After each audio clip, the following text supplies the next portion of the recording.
मुंबईत कोळसा आणि लाकडाच्या तंदूर भट्टीवर बंदी घालण्यात आली आहे। मात्र या बंदीचा मोठा फटका हा बेकऱ्यांना बसतोय।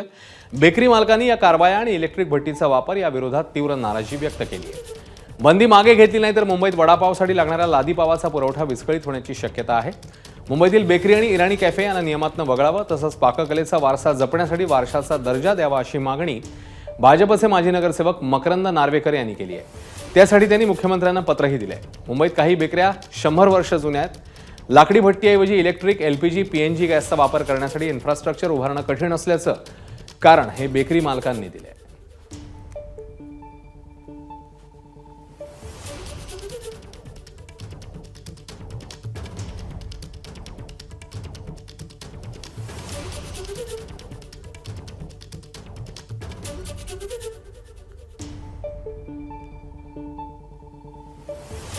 इंडियन बेकर्स असोसिएशनची बाजू काय सांगते? लाकडी भट्टी बंद करून इलेक्ट्रिक भट्टी वापरणं हे महागडं आहे,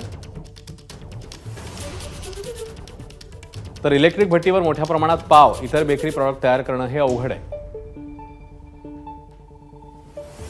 याशिवाय एलपीजीचा वापर करायचा झाल्यास रोजची गरज भागवण्यासाठी 10 सिलेंडर्स लागतील।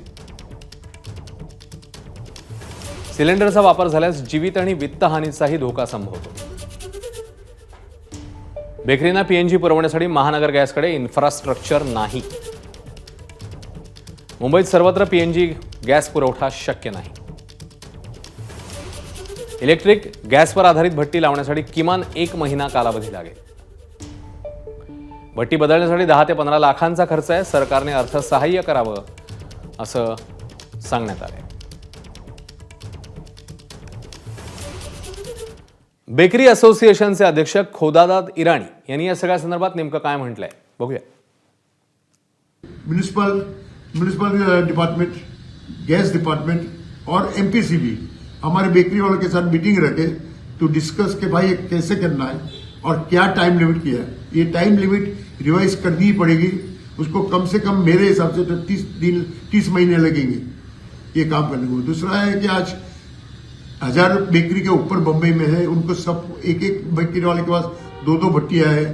अगर उनको रिप्लेस करनी है तो कम से कम 2000 बेकरी भट्टी लगेगी।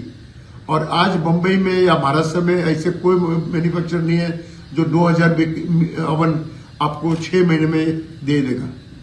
तो ये जो टाइमलाइन दिया हुआ वो बिल्कुल नामुमकिन है। एबीपी माझा, उघडा डोळे बघा नीट।